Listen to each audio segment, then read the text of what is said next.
guys, this is Dr. Mike Wu Ming. Welcome to another edition of Bootstrap MD. This is the podcast for healthcare and physician entrepreneurs. From time to time, we spotlight physicians who are kind of going outside of the box, starting their own businesses or working in other businesses. And this is certainly no exception. And I'm really excited to bring her on. She's a board certified pediatrician. She's been practicing general peds in the north suburbs of Chicago since 2011. After being fully immersed in the entrepreneur world by her husband, Justin Breen, Sarah fell in love with BREpic Network and became the chief operating officer this year in 2023. 2023, she enjoys spending time with her two sons, exercising her three doodles, and traveling the world with her husband, Justin. Now, if that name sounds familiar, we actually had him on the program just a few episodes ago, and we thought it'd be a great opportunity to learn about his other half. Justin would say his better half, and who's someone who actually happens to be a physician and actually kind of traversing in this world which she most likely didn't have a lot of exposure to. At least I know in medical school, we hardly get any business experience at all. So I'd like to welcome to the program Dr. Sarah Breen. Sarah, how are you doing today? I am great. Thanks for having me. Well, thanks. Yeah, so I met Justin at a mastermind. We were sitting at a table and just talking about all of his different experiences. And he mentioned, that's when he first mentioned that one of his real superpowers is you, his wife. And I think was kind of pulling you into kind of his world, and maybe it took some cajoling and you finally decided to do it. So I want to talk about kind of your upbringing. First, let's talk about why you became a physician and then specialize in pediatrics. Sure. So I always say if there was anything else that I wanted to do, I would have gone into it. I just absolutely loved medicine from the beginning. I actually thought I was going to be a veterinarian.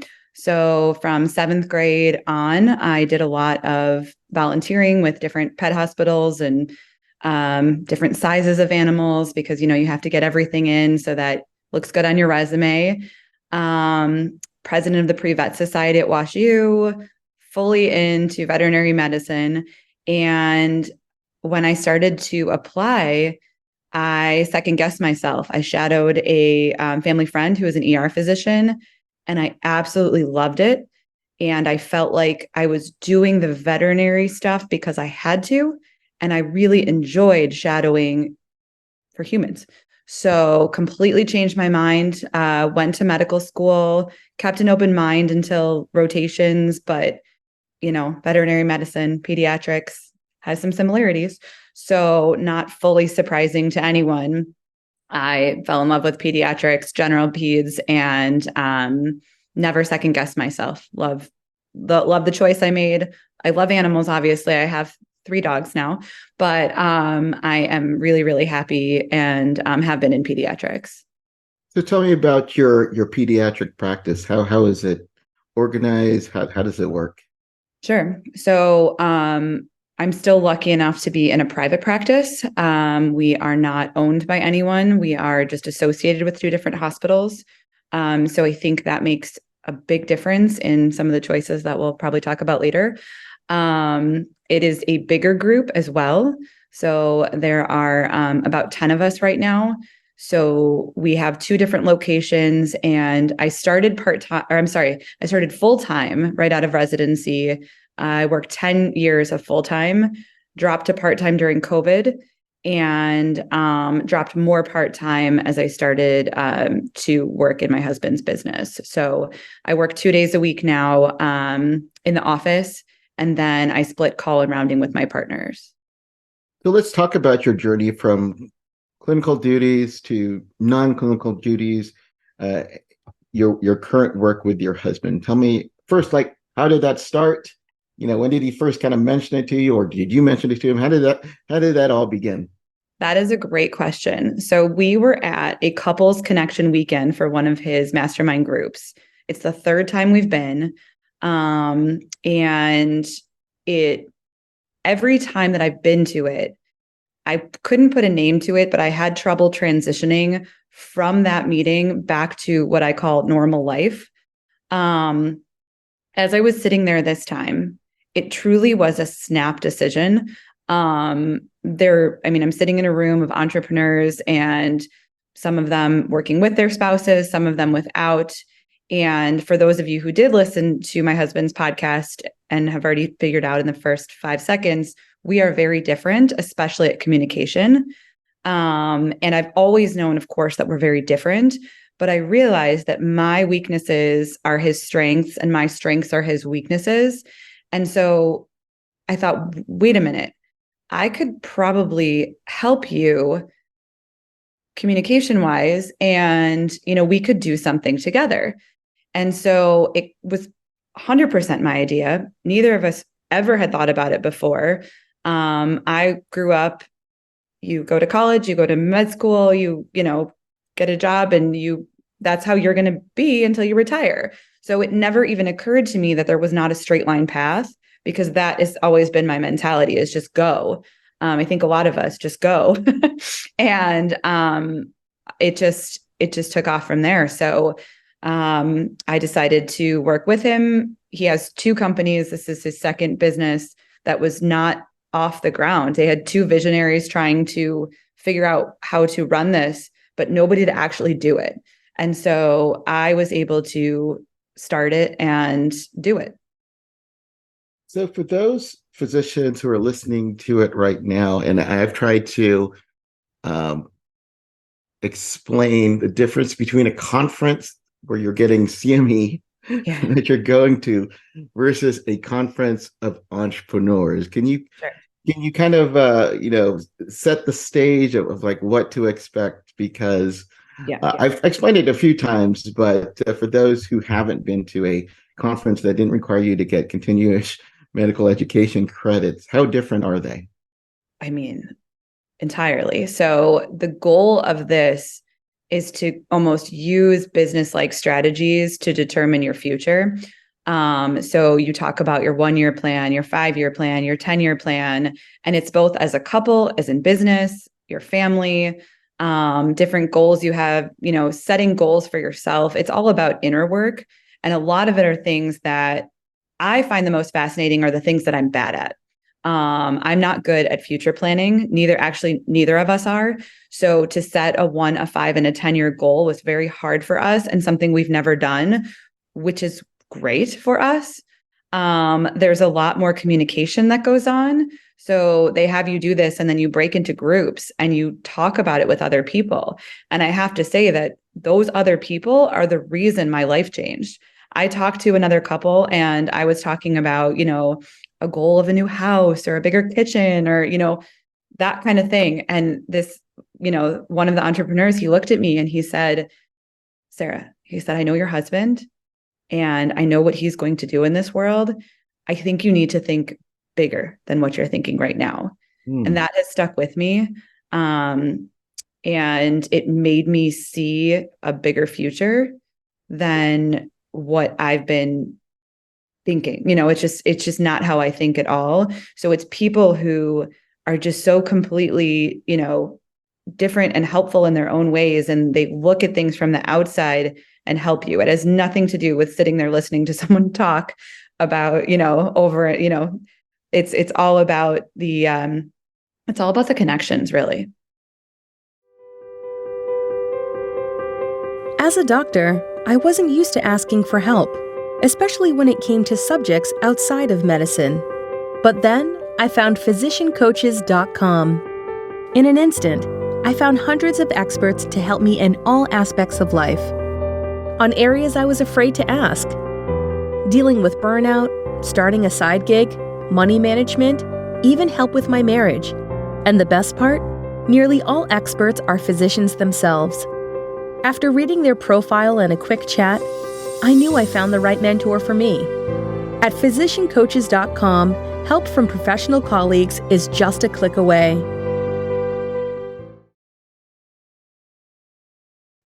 Now, you had mentioned that, like, as physicians, we kind of have a linear path, right? Like you said, if you want to get to become a doctor, you're going to do well in school, you're going to take the MCAT or some type of medical boards to get into medical school. You then do well in residency to get into the specialty that you want.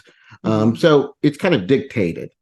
Sure. When you go into business, not so. And one of the difficulties that many physicians have kind of to traversing into the business world is overcoming risk. We're not trained to be involved in risk. We're risk averse, right? As physicians. Did you have any difficulty with that going into the unknown? Yes, definitely. That is also something that, yes, that's something that we struggle with, all of us, I think.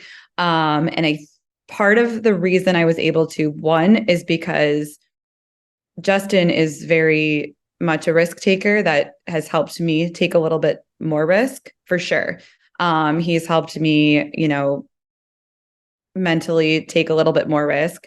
I obviously did it slowly from my path of, I kept working 3 days a week in the beginning and just also, working as the COO, and then eventually dropped a day. And also I still am doing both. So I wouldn't say it was a huge risk. But also I believed in the company. So this company, I mean, it's a great idea. I wanted to see it. And honestly, doing this is really fun for me, being a COO, meeting with entrepreneurs. I mean, our entire company is based on visionaries who are, serving humanity. So it's all about people helping people, which is still, it's not far off. I talk to people all day. I'm a good communicator because of my training. And, high level people they're just very fascinating. So, I understand the risk portion is hard. But I do carry the insurance. That was the whole thing when he started his business, was that it wasn't as much of a risk for him because I was working full time, carried the insurance. It was not as risky as a lot of entrepreneurial journeys, but it was terrifying for me to make the mental leap because my identity is associated with being a physician. You've got your family, your friends, everyone has something to say. And so it's hard, but you going inward and looking at the bigger picture and the big goals, I mean, it's worth it. Now, when I talked with Justin, he talks about finding visionaries. Mm-hmm. And he also was very upfront about what his, weaknesses were. We talked about Colby scores, where his strengths lied, and where he was weak. You had intimated that where he was weak, you found strengths. What were exact those strengths, and were those strengths also derived from you being a physician? Definitely. So, communication for sure. People who love him, but he is not the easiest to understand sometimes. I would say he doesn't answer questions completely. You probably noticed that. It's people who will get him and love him, but most of the world doesn't understand him and are very confused by him. So they may think that he's coming off aggressive, but that's just how he is. And so my strengths are communication. I talk to people every day. I talk to worried parents. Worried parents are the most stressed out people in the whole world. So, I find, for sure that has helped me. Plus just going to medical school and dealing with surgeons, angry people yelling at you when you're holding something wrong. I mean, I was definitely not the same person before I started medical school as I was after. And I found strength, in myself. You have to find strength in yourself going through medical school, not sleeping through residency, and all of that. So definitely our biggest difference is our communication. Yeah, I can share with you kind of a personal experience with your husband. Mm-hmm. That he'll get a kick up, but I hardly ever heard of this before. As a physician, I have employees, my own practice. Physicians, let's face it, sometimes we're coddled at a certain level, right? So when someone comes up to you and says something that is a little bit shocking to you. That was definitely very interesting. So long story short, at the mastermind that I was in, we had like an icebreaker, and so they took us to they wanted a bowling tournament, and Justin was on my team, and I hadn't bowled in years, Sarah. So I didn't take offense to this. So as I got up and Making me nervous. and went straight into the gutter, and it was a pattern that kind of occurred during the evening. And then just after a couple of frames, he says, Mike, you are the most horrible bowler I've ever met in my entire life. This is within 20 minutes of actually meeting Justin. And I was taken aback. Nobody talks to me like that. But, but like I said, I have, I kind of understand, because I have a son who's kind of similar in that, very direct. And from that, we became friends and led to this podcast. So, but yeah, so I have personal experience with that as well. I'm sorry, but I get it every day. So yeah. So with the communication, sounds like, talking to, you as a pediatrician, right? You often talk to individuals who can't speak, obviously. So, or difficulty, communication and doing that. So that's great. So talk to me about, when you decided to go, you were already working part-time.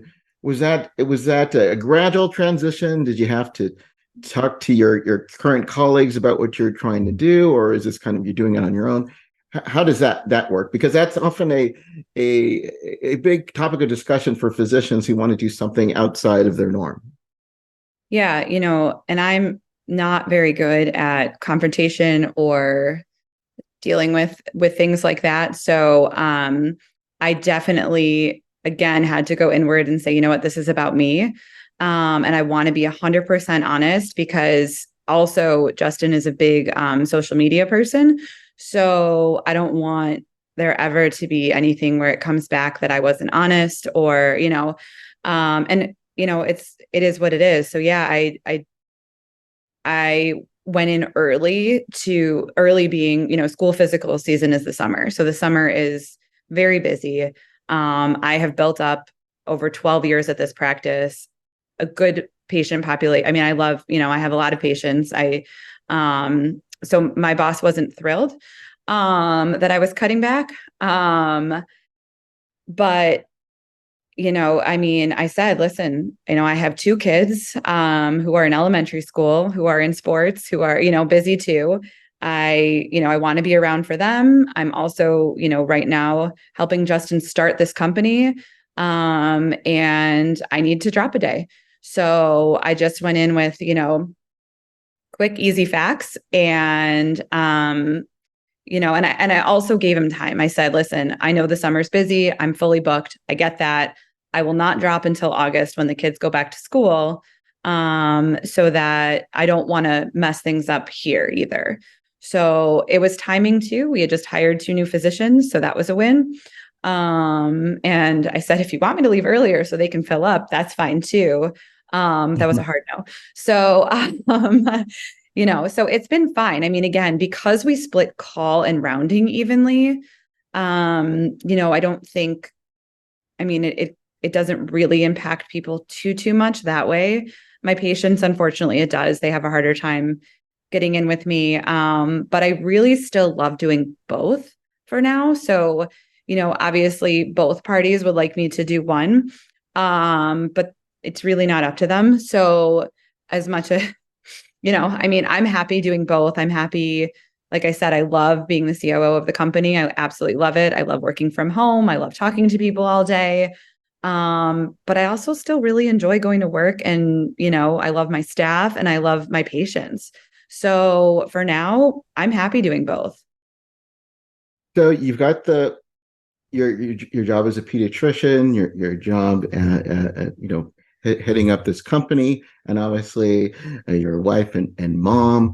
How do you balance all those things? I mean, can you talk about it, and maybe like what is your kind of current day? How do you split all these different duties up? Yeah, good question. Number one is I work out every day. I make time for myself every single morning. That's how I start my day. I will get up an hour, 2 hours before, the kids get up, or if if it's a day I'm home, then I will work out as soon as I get them off to school, but I'll block my schedule because working out and taking care of myself is most important. And I also have set boundaries. So, I try not to do meetings on Mondays because otherwise my entire life is, meetings. And, I really try to block time so that, because I'm also doing all the laundry. I did 3 loads of laundry this morning, taking the dogs to the groomer, doing, cooking and taking the kids everywhere. So, it's not just 2 jobs, it's everything else too. So I try to, set boundaries during the week. And also, actually, I told my husband, who doesn't take days off, I won't respond to him work-wise on Sundays. So I literally won't respond to him. I won't respond because it's even harder with your spouse, because they're right there. And I just want to spend time with my family. That's part of the reason I'm, doing something outside of medicine, because I want more time with my family. I want to be home. I want to be able to drive them to soccer. That's something I really, really want. My kids are literally the most important things in the world to me. So I'm not going to let this take over that. So let's talk about the company. What's involved. You say you talk to Visionaries quite a bit of time. Give us more information about this. Oh, absolutely. BREpic Network is a connectivity platform, a highly vetted connectivity platform exclusively for visionaries who are changing the world, who just want to meet, connect, and collaborate with those doing the same. So it's truly a group of the most amazing, visionaries on the planet. It's global. We have members in Chile, Saudi Arabia, a bunch in Canada, US, Abu Dhabi. We have someone who's about to sign from, Australia. I was going to say Alaska, Australia. So they're all over the planet, any sort of vertical, it doesn't matter. It's all about high character, high quality people who literally just want to connect and collaborate. So this group is just people who are, motivated to connect with anyone and see what comes from it, which is really cool. We have a connection platform that's exclusively ours. And we also have a monthly mastermind that we put together as well. We now offer it 3 times a month because we want them to be interactive. Again, we don't want someone talking to us for 90 minutes. The goal is interaction, and the meetings are not about businessy type things. They're about issues that entrepreneurs face, especially doctors, like imposter syndrome. We've all been through that. Showing up as your true self, really and truly being present, how to show up to meetings. So it's really the bigger picture is what we talk through. And it's almost exclusively Zoom because everyone is global, but we are having in-person events as well, just to increase the connections. But it's been really, really awesome so far. So can physicians become visionaries and might be interested in this group? Yeah, absolutely. It's all about the, where your brain is. It's, we do have some physicians. We have physicians working on longevity. We have dentists, publishers, podcasters. We have an artist. It's literally, across the board. And what fascinates me the most is you never know who you talk to that's going to change your life. And so the people that are connecting within the network who are forming new businesses are sometimes shocking to me because you would think they would have nothing in common, but you just never know unless you talk to people. And where can I go to find more information about BREpic? We have the BREpicNetwork.org website. So it's BREpicNetwork.org. And the website also has my contact information. So you can connect with me right through the website. Sarah, this has definitely been enlightening. Thank you for sharing your journey. Maybe you can give advice to a doctor out there who's listening to this. Maybe they're working right now. We find that a lot of our listeners are listening to this in the car, or maybe they're listening to it at lunch, they're working a lot. Maybe, they're happy with their job, but they're looking for something else, or maybe they're a little bit dissatisfied and maybe looking for a new opportunity, but they're not quite ready to do it. That was your story, I think definitely will resonate with a lot of our listeners. What do you say to that someone who's like, he's thinking about it, but just not ready, not sure if this is the right time or not? How do they know? Yeah, sure. I think you never really know. I think you have to go with your gut and your heart. I think if, and you don't necessarily ever know what's 100% right for you, but if you're feeling like trying it, I mean, as far as I know, you only live once, and nobody has to do the same thing for the rest of their life, which is what we're all kind of programmed to think about. And so why not try it? I mean, you'll always have your medical degree behind you. You never know what doors are going to open after that. And I think it makes life more fun, to try new things and, just go with your gut. Sarah, thank you again for joining us on the show. The website again is BREpicNetwork.org. Is that correct? Yes. BREpic Network, BREPIC network.org. And we'll put that in the show notes and her contact information if you want to reach out to her. She is gladly allowing us to do that. Again, thank you for coming on a call and spending time with us today. Thank you so much for having me. This was fun. Thank you for listening. Thank you for supporting the show. If you're a physician right now, maybe you're starting a side gig, or maybe you're still considering it. Like you said, if you have a story to tell, maybe there's a bigger mission that's out there for you that maybe you're currently not fulfilling. Entrepreneurship may be the answer for you. Again, thanks again for supporting us, and as always, keep moving forward.